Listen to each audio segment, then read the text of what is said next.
970谣传，我是中国海警215洞艇。 Magandang araw mga ka-aerial defense, may ibabahagi na naman ako sa inyo. Dahil ngayong araw na ito ay may pag-uusapan tayo tungkol sa depensa, China naglabas ng video at sinabing nang provoke daw ang Pilipinas. Mariing pinasinungalingan ng Philippine Coast Guard ang walang basehan na claims ng People's Republic of China kaugnay sa insidente malapit sa Bajo de Masinloc noong ika-15 ng Hunyo. Sa inisyong statement ni PCG spokesperson for the West Philippine Sea Commodore J. Tariela, iginiit ng opisyal na lehitimong nagsagawa ng maritime patrol ang barko ng PCG na BRP Teresa Magbanua sa Exclusive Economic Zone ng Pilipinas, gaya ng nakapaloob sa UN Convention on the Law of the Sea at sa 2016 Arbitral Award, para maprotektahan ang mga mangingisdang Pilipino at igiit ang sovereign rights ng ating bansa sa bahaging ito ng West Philippine Sea. Sa katunayan, aniya, ang China Coast Guard vessels ang nag-ooperate ng iligal sa nasabing mga katubigan, agresibong hinaharangan ang ruta sa paglalayag sa pamamagitan ng mabilis at mapanganib na pagdaan malapit sa mga barko ng Pilipinas sa pagtatangkang takutin at harasin ang mga PCG personnel. Inihayag din ni Commodore Tariela na ang bullying tactics ng China Coast Guard ay bahagi ng paulit-ulit na ginagawang incursion, habang nanghihimasok sa EEZ ng Pilipinas kung saan nilalagay nito sa panganib ang kaligtasan sa paglalayag at lumalabag sa maritime jurisdiction ng bansa. Ginawa ng PCG official ang pahayag bilang tugon sa ulat ng Global Times, na isang Chinese tabloid, kung saan nakasaad sa ulat na sinadya umanong e-provoke ng BRP Teresa Magbanua ang dalawang CCG vessel malapit sa Bajo de Masinloc na tinatawag ng China bilang Huangyan daw, at paulit-ulit umanong nagsagawa ng high-speed crossing sa likurang bahagi ng kanilang barko sa malapit na distansya na nasa 100 metro lamang. Narito nga po ang video, panoorin po ninyo. 菲律宾970谣传，我是中国海警215洞艇，你的操纵不安全且不专业，立即停止你的危险操纵行为，并转向远离，否则一切后果由你承担。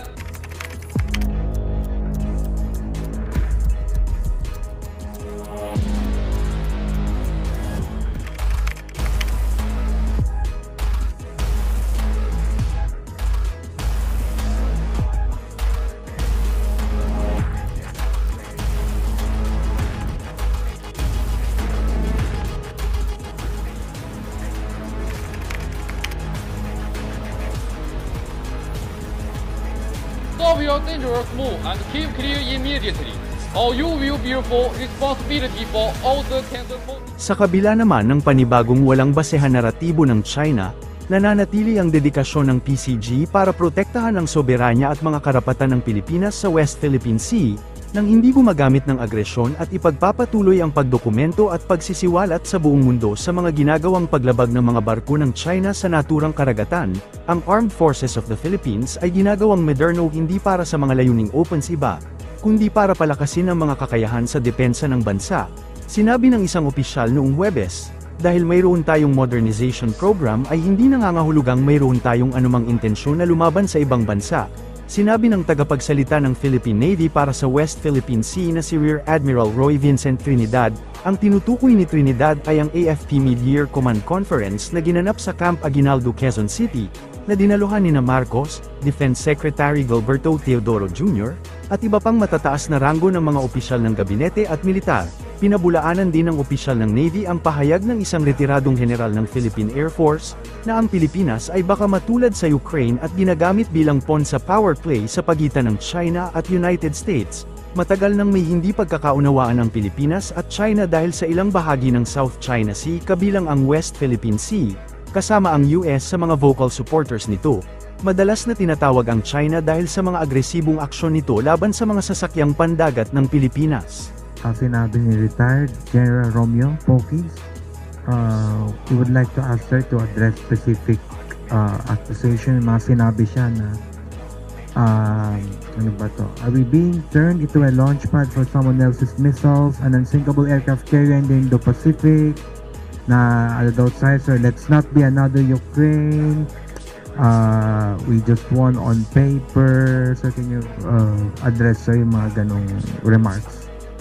It has come to the attention of the leadership of the armed forces that some retired members of the AFP have been posting online some comments that we deem we have to address. First and foremost, those attributed to retired senior officers. that we are a pawn in a power play between the United States and China. Let this be very clear first and foremost. We are a sovereign state. We have our national interests. All the actions of the armed forces are in furtherance of this national interest. We will not fight for the interest of another country, nor will we be dictated by them. Standing up for our rights does not mean being subservient to the interest of another country. On being turned into another Ukraine, these statements are defeatist and alarmist. They send a wrong message, especially to the Filipino people and even to the former men and women of the armed forces who served under these retired senior officers. We expect more from them, more responsible statements that will show the strength of the country and not weaken our resolve as a people. It is a misleading statement to say that we are being turned into another Ukraine. We are not preparing the armed forces for offense. We are preparing the armed forces to defend what is legally and rightfully the Filipinos. Para sa mas madaming update tungkol sa ating depensa, paki-follow at like muna ng aming page na nasa description na ang link. Huwag mo na rin kalimutan mag-like, share and subscribe. Pindutin mo na rin ang bell para updated kayo sa aking mga bagong video. Maraming salamat po.